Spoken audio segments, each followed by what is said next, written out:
अगर आपको वास्तव में विश्व विजेता बनना है तो आपको ये 5 आदतें शारीरिक, मानसिक, बौद्धिक, भावात्मक, आध्यात्मिक विकास करके संसार की सारी वस्तुएं प्राप्त कर सकते हो। ये 5 चीजें 5 कहानियों द्वारा समझते हैं। ये कहानियां बहुत ही ज्ञानवर्धक हैं। इनको एक एक करके समझते हैं। एक समय की बात है, एक गांव में अरविंद नाम का एक युवक रहता था। वह हमेशा बेचैन और परेशान रहता। उसे लगता कि उसके जीवन में शांति की कमी है। उसने बहुत पैसा कमाया, नए नए दोस्त बनाए, लेकिन फिर भी अंदर का खालीपन खत्म नहीं हुआ। एक दिन थक हार कर वह गांव के बाहर एक संत के आश्रम में पहुंचा। उसने संत से कहा, मुझे शांति चाहिए, मेरा मन कभी शांत क्यों नहीं रहता? संत ने मुस्कुराते हुए कहा, अगर तुम सच में शांति पाना चाहते हो तो तुम्हें भीतर की यात्रा करनी होगी। चलो, मैं तुम्हें एक राह दिखाता हूं। संत की सीख, ध्यान और आत्म जागरूकता। संत ने अरविंद को हर सुबह नदी किनारे बैठकर आंखें बंद करने को कहा। अपनी सांसों को महसूस करो, उन्होंने कहा। शुरुआत में अरविंद को ध्यान लगाना मुश्किल लगा, लेकिन धीरे धीरे उसने अपने विचारों को देखना और उन्हें स्वीकार करना सीखा। उसकी बेचैनी कम होने लगी। कृतज्ञता और सरलता। संत ने उसे रोज 3 चीजें लिखने को कहा जिनके लिए वह आभारी है। सूरज की रोशनी, मां की मुस्कान या एक अच्छे दोस्त की बात। इससे अरविंद को एहसास हुआ कि जीवन में छोटे छोटे पल भी कितने कीमती होते हैं। प्रकृति से जुड़ाव। संत अरविंद को जंगल की सैर पर ले जाते। उन्होंने उसे सिखाया कि पेड़ों की स्थिरता, नदी की बहती ऊर्जा और पक्षियों की चहचहाहट में भी आध्यात्मिकता है। अरविंद ने प्रकृति में रहकर अपने भीतर की हलचल को शांत करना सीखा। सेवा और करुणा। संत ने अरविंद को गांव के बुजुर्गों और बच्चों की मदद करने को कहा। जब उसने बिना स्वार्थ दूसरों की मदद की तो उसके दिल में एक अजीब सी खुशी और संतोष भरने लगा। उसे समझ आया कि सच्चा आध्यात्म दूसरों के सुख दुख को समझने में भी है। स्वयं की खोज। संत ने कहा, हर दिन अपने आप से एक सवाल पूछो, मैं कौन हूं? अरविंद ने यह प्रश्न पूछते पूछते जाना कि वह सिर्फ एक शरीर या दिमाग नहीं है। वह एक शांत, प्रेम से भरी आत्मा है जो जीवन के हर अनुभव से सीख सकती है। कुछ महीनों बाद वही अरविंद जो कभी बेचैन रहता था, अब भीतर से शांत और संतुलित हो गया। उसकी दुनिया बाहर से नहीं, भीतर से बदल चुकी थी। संत ने मुस्कुराकर कहा, आध्यात्मिक विकास का मतलब बाहर कुछ पाना नहीं है, बल्कि अपने भीतर वो खजाना खोजना है जो हमेशा से तुम्हारे पास था। अरविंद ने हाथ जोड़कर कहा, धन्यवाद गुरुजी, अब मुझे समझ आ गया है कि सच्ची शांति बाहर नहीं बल्कि मेरे अंदर है। सीख। आध्यात्मिक विकास का मतलब है खुद से जुड़ना, ध्यान में बैठना, कृतज्ञता महसूस करना, सेवा करना और हर पल में ईश्वर या ब्रह्मांड की उपस्थिति को देखना। जब हम भीतर की यात्रा पर निकलते हैं तो धीरे धीरे हमें वही शांति और संतोष मिलता है जिसकी हम बाहर तलाश करते हैं। पाकिस्तान के स्वात घाटी में एक लड़की थी, मलाला। वह पढ़ाई से प्यार करती थी, पर वहां के हालात ऐसे थे कि लड़कियों को स्कूल जाने से मना किया जाता था। मलाला ने हार नहीं मानी और आवाज उठाई कि हर लड़की को शिक्षा का अधिकार मिलना चाहिए। 2012 में स्कूल बस में जाते वक्त कुछ लोगों ने उस पर हमला किया। सिर में गोली लगने के बाद भी मलाला बच गई। कई सर्जरी के बाद जब वह ठीक हुई तो और भी मजबूत होकर खड़ी हुई। उसने दुनिया भर में लड़कियों की शिक्षा के लिए अभियान शुरू किया और नोबेल शांति पुरस्कार तक जीता। सीख। मानसिक मजबूती का मतलब है डर के बावजूद अपने सच के लिए खड़ा होना। मलाला ने अपनी चोटों को कमजोरी नहीं बल्कि ताकत बना लिया। माउंट एवरेस्ट फतह करने वाली अरुणिमा सिन्हा। अरुणिमा एक नेशनल वॉलीबॉल खिलाड़ी थी। एक दिन ट्रेन में कुछ लुटेरों ने उन्हें चलती ट्रेन से फेंक दिया। इस हादसे में उन्होंने अपना एक पैर खो दिया। अस्पताल में जब लोग उन पर दया दिखा रहे थे तब अरुणिमा ने मन ही मन ठान लिया कि वह खुद को कमजोर नहीं बनने देगी। उन्होंने कृत्रिम पैर के साथ माउंट एवरेस्ट चढ़ने का फैसला किया। दिन रात मेहनत की, दर्द सहा और आखिरकार 2013 में दुनिया की सबसे ऊंची चोटी पर तिरंगा फहराया। सीख। मानसिक ताकत का मतलब है अपनी परिस्थिति को बदलने का जज्बा।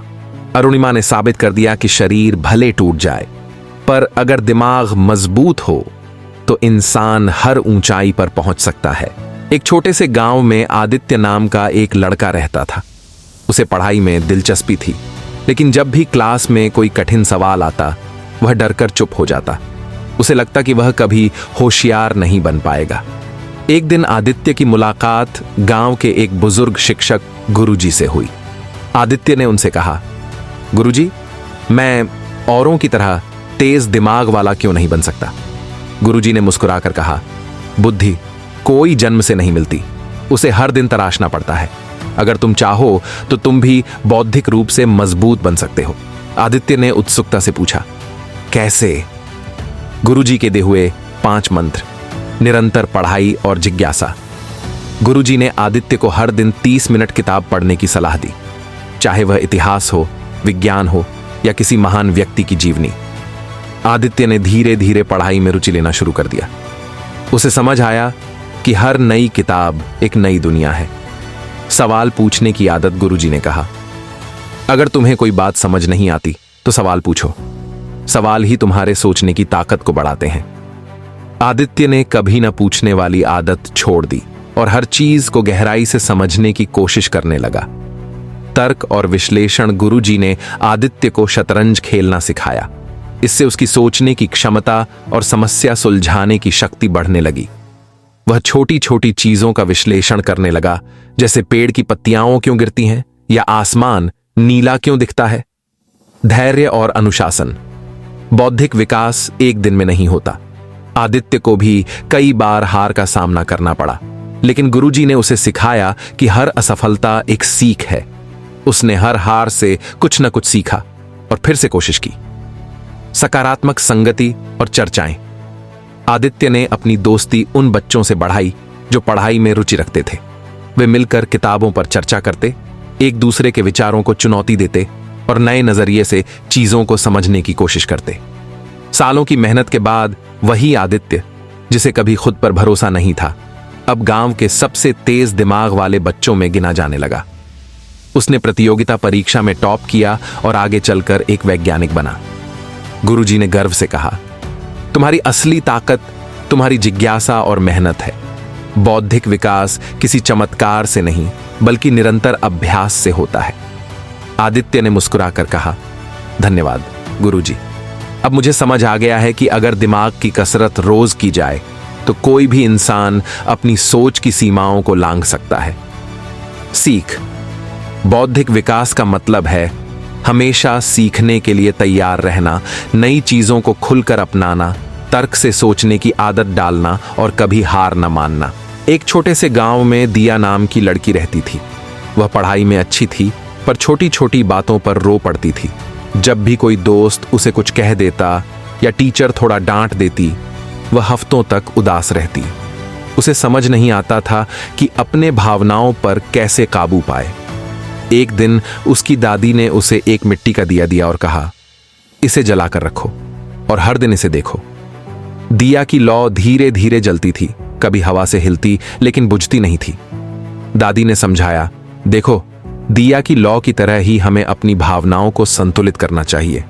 मुश्किलें आएंगी, भावनाएं हिलेंगी, पर हमें खुद को बुझने नहीं देना है। दिया ने धीरे धीरे अपने गुस्से, दुख और डर को समझना शुरू किया। जब वह परेशान होती तो अपनी भावनाओं को लिखने लगी। जब दुखी होती तो अपने दोस्तों से बात कर लेती। उसने सीखा कि भावनाओं को दबाने की बजाय उन्हें समझना और संभालना जरूरी है। कुछ समय बाद वही दिया जो छोटी बातों पर टूट जाती थी, अब अपनी भावनाओं को पहचान कर धैर्य और समझदारी से संभालने लगी। उसकी अंदर की रोशनी सचमुच दिया की लौ की तरह स्थिर और मजबूत हो गई। सीख। भावनात्मक विकास का मतलब है अपने अंदर के उतार चढ़ाव को स्वीकार करना, उन्हें समझकर धीरे धीरे संतुलित करना। राजू एक छोटे से गांव में रहता था। वह पहाड़ों के बीच बसे अपने घर से स्कूल तक रोज 5 किलोमीटर पैदल चलता था। लेकिन उसकी सबसे बड़ी दिक्कत थी कि वह बहुत जल्दी थक जाता। कभी खेलते खेलते उसकी सांस फूलने लगती, तो कभी थोड़ी मेहनत से उसके हाथ पैर कांपने लगते। एक दिन स्कूल में खेल प्रतियोगिता हुई जिसमें राजू की टीम हार गई। सबने उसे ताना मारा, तुम तो टीम पर बोझ हो राजू। वह उदास होकर घर लौटा और अपनी दादी से बोला, दादी, मैं हमेशा सबसे कमजोर क्यों रहता हूं? दादी ने प्यार से उसका सिर सहलाया और कहा, बेटा, शरीर को मजबूत बनाना भी एक तपस्या है। अगर तुम चाहो तो अपनी कमजोरी को ताकत में बदल सकते हो। क्या तुम तैयार हो?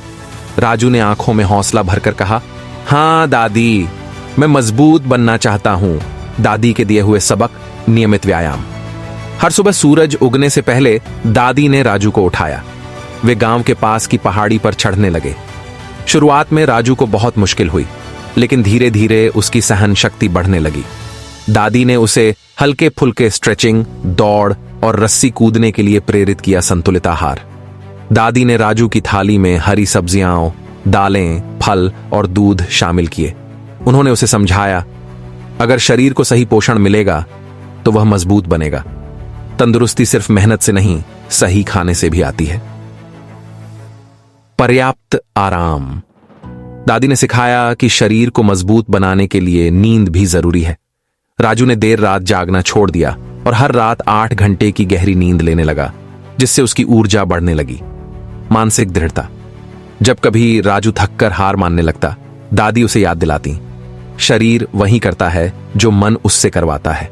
अगर मन कहेगा मैं कर सकता हूं, तो शरीर कभी नहीं रुकेगा। राजू ने अपने मन में हमेशा एक मंत्र दोहराना शुरू कर दिया, मैं मजबूत हूं, मैं आगे बढ़ूंगा। नियम और धैर्य। राजू को जल्दी नतीजे चाहिए थे, लेकिन दादी ने उसे समझाया कि शरीर की ताकत धीरे धीरे बढ़ती है। हर दिन थोड़ा थोड़ा करो, पर रुको मत। पानी की बूंद भी लगातार गिरकर पत्थर में छेद कर सकती है, दादी ने कहा। 6 महीने बाद वही राजू, जो जल्दी थक जाता था, गांव की दौड़ प्रतियोगिता में सबसे आगे निकला। उसकी सांस नहीं फूली, उसके पैर नहीं डगमगाए। वह एक नए आत्मविश्वास के साथ दौड़ा और जीत गया। स्कूल में सभी बच्चे हैरान थे और उसके दोस्त अब उसे राजू धावक कहने लगे।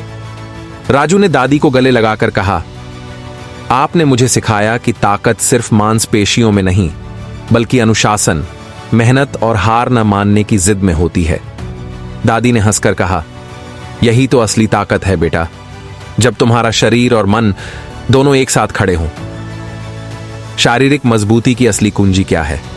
नियमित व्यायाम, पौष्टिक आहार, अच्छी नींद, सकारात्मक सोच, धैर्य और निरंतरता। राजू की कहानी बताती है कि अगर हम थोड़ा थोड़ा करके हर दिन खुद पर मेहनत करें, तो कमजोर से कमजोर इंसान भी चट्टान की तरह मजबूत बन सकता है।